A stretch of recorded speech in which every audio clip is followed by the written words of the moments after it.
কৃষ্ণা। দীপাবলি কবে? আবার দীপাবলি কি? দীপাবলি মানে কি শুধুই কালী পুজো নাকি অন্য কিছু?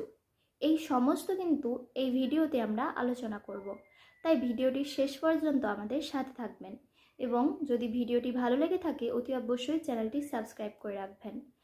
2025 20 অক্টোবর নাকি 21 অক্টোবর পালন করবেন এই দীপাবলি?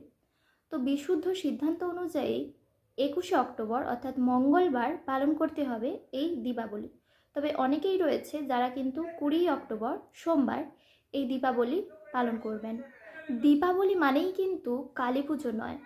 আসলে যারা কালীর ভক্ত রয়েছে তারা কিন্তু প্রত্যেক মাসে যে অমাবস্যা রয়েছে বিশেষ তারা পুজো করে কালী মায়ের উদ্দেশ্যে।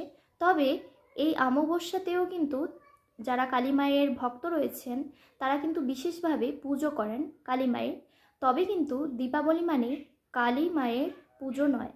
দীপাবলি মানে হচ্ছে দীপ বলি। দীপাবলির মানে হচ্ছে দ্বীপের, অগন্তি দ্বীপের সারি। যখন রামচন্দ্রের 14 বছরের জন্য বনবাস হয়েছিল তখন তিনি মাতা সীতাকে নিয়ে বনবাসে গিয়েছিলেন। আর তখন রাবণ বিভিন্ন ছদ্মবেশ ধারণ করে সীতামাতাকে হরণ করে নিয়েছিলেন। আর তারপর রাবণ ও রামচন্দ্রের মধ্যে যুদ্ধ হয়েছিল।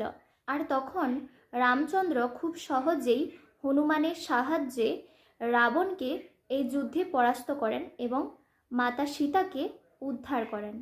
তো এই 14 বছর রামচন্দ্র এবং মাতা সীতা বনবাসে ছিলেন। 14 বছর পর রামচন্দ্র এবং সীতামাতা অযোধ্যায় ফিরবেন। আর এই সংবাদ প্রেরণ করলেন অযোধ্যাবাসীকে ভক্ত হনুমান। আর এই সংবাদ শুনে অযোধ্যাবাসীরা পাগল হয়ে গিয়েছিল। তারা কত বছর অপেক্ষা করেছে ভগবান কবেই আসবেন। তারা এত বছর কিছু না খেয়ে দিয়েই ছিল। তারা মৃত্যের মতো জীবন ধারণ করেছিল কেবলমাত্র ভগবান কবে আসবেন এবং ভগবানকে দর্শন করবেন সেই জন্যই তারা কেবল শ্বাস নিচ্ছিল। তো এখন ভক্ত হনুমানের কাছে তারা সংবাদ পেল যে ভগবান রামচন্দ্র এবং সীতামাতা সঙ্গে লক্ষ্মণ ফিরে আসছেন তাদের অযোধ্যায়। তো তেনারা তো ফিরে আসবেন, কিন্তু তেনারা যেই দিন ফিরে আসবেন সেই দিন পড়েছে অমাবস্যা। তো অমাবস্যায় যেহেতু পথঘাট সমস্ত কিছুই অন্ধকার থাকে আর ভগবান 14 বছর বনবাসে ছিলেন, তিনি হয়তো এই পথঘাট ভুলেই গেছেন। অযোধ্যাবাসীরা ভগবানকে পাওয়ার আনন্দে পাগল হয়ে উঠেছেন। তাই ভগবানের যাতে না অসুবিধে হয় এই পথঘাট চিনতে, তাই তেনারা কী করেছিলেন না অসংখ্য প্রদীপ জ্বালিয়েছিলেন। এই রাস্তাঘাটে অযোধ্যার রাস্তাতে তারা অসংখ্য প্রদীপ জ্বালিয়েছিলেন যাতে না ভগবানের এই পথঘাট চিনতে অসুবিধে হয়।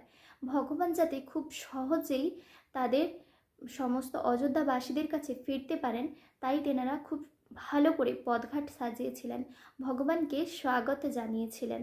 আর এই অযোধ্যাবাসীরা যে ভগবানের উদ্দেশ্যে লক্ষ লক্ষ প্রদীপ জ্বালিয়েছিলেন অযোধ্যার রাস্তাঘাটগুলিতে, ঠিক তখন থেকেই এই দীপাবলির উৎসব পালন হয়ে আসছে। ভগবানকে আমরা এই দিনে স্বাগত করি অসংখ্য প্রদীপ জ্বালিয়ে।